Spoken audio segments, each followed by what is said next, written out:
За одоо манай зочин бит хоёр таны Instagram-аас гаргаж ирсэн зургуудтай танилцж одоо энэ зураг ямар түүх хүлж байна гэдгээр хоёлоо яриагаа үргэлжлүүлье. Тэр нь яг Instagram хөдөлж байгааг нь харсан чинь Instagram дээр одоо жишээ нь загвар өмсгчд бол ихэвчлэн өөрийнхөө зургийг толинд авч тавьдаг бол таны Instagram бол талаас илүү хувь нь мотоцикл байдаг юм байл л дээ. Бараг бүгд мотоцикл байна. Тийм. Харахаар ингээд зургийг авбаар санагддаг бах тийм. За бидэнд ирсэн хамгийн ихний зураг бол энэ зураг байна. За энэ хоёулынхын сая яриан дээр гарсан анхны мотоцикл юм шиг байна тийм. Үгүй энэ хэдэн настай вэ? Анх бид нэр гурлаа оролдог гэсэн. Яг хуу анх сурахтаа манай хоёр ах үеэл ах байгаа. Тэгээд бид гурав анх нөгөө бүр ийм шар жижиг мотоциклтэй оролдож байгаад нөгөө анхны мотоцикл гурал онд гэсэн.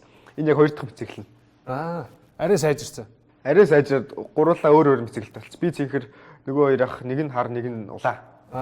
Тий. Энэ одоо хэдэн настай түр өтөө? 4 нас. Аюулаа 5 настай байсан баха. 5 настай. 2007 оны зэрэг байл. 5 настай хүүхэд ингээд мотоцикл унаад амьсгалаад явж исэн биш үү? За дараагийн зураг. За Сэлэнг аймгийн Шаамарсан. Ямар өргөмжл гартна вэ? 2 дугаар байр гэж байна уу?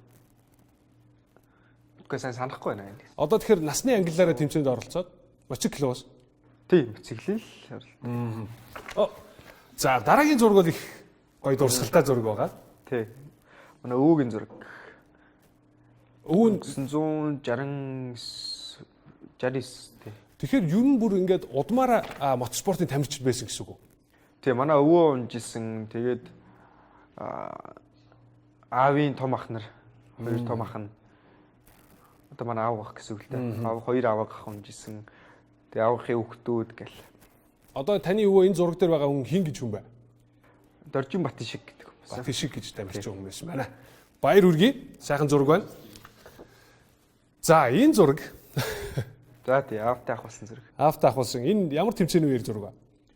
Энэ бид нөгөө Gen X Racing гэдэг баг байдаг. Тэрний бид хэд өөрсдөө нэг тэмцээн зохиолж исэн. Аавтай ахуулсан баг анхны зураг. Оо, тийм үү. Яг энэ тэмцээний үеэр та аавтай зураг ахуулж байгаа юм. Одоо маш том тэмцээнд явж байгаа аавынхын хувьд бол их догдолтой. Өөрөөс чинь дутахгүй их догдолж байгаа бах. Тий, өрөө оронгоо тэгэл. Хамгийн сүүлийн зураг.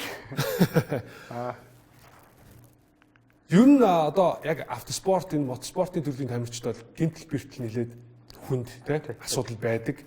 Тэгээд энэ бол ийм монжоговын зураг тавьсан байсан. Тий. Энэ бол гайгүй шүү дээ. Яг энэ зураг дээр бол зүгээр эвтэйхэн нэг зураг авах найзаараа зураг авахулж байгаа шарваад авчихсан. Юу н таны хувьд яг гинтл бэртлийн хувьд одоо тохиолж исэн зүйл бол ямар хуу барид ашиг ч юм уу тий унжсэн тохиол байдаг уу? Гартай газар хугна гэж ирнэсэн шүү дээ. Байнгын нөгөө ингээл анхаарал болгоомжтой явахгүй болохгүй. Тэгээ нөгөө хамгаалах хэрэгсэл чинь бас чухал. Гэтэ яг 100 хамгаалт ба шүү дээ 50% л хамгаална. Бас эзнээс унахад яг тухайн үеийн мөчүүд ингээд өөрийнхөө биеийг мэдрэх те яаж унах зөв гэдэг ч юм уу те тиймэрхүү бас байдаг болов. Бага нөгөө одоо бүхийнхэн жишээ нь ингээд нөгөө уналт заадаг шүү дээ. Тиймэрхүү юм сая бэлтгэл хийдэг. Тэгээ унахтаа ядаж бие суллаа өмчдөг ч юм уу те. Эвтэй хөнгөр өмчдөг ч юм уу тиймэрхүү бэлтгэл хийдэг.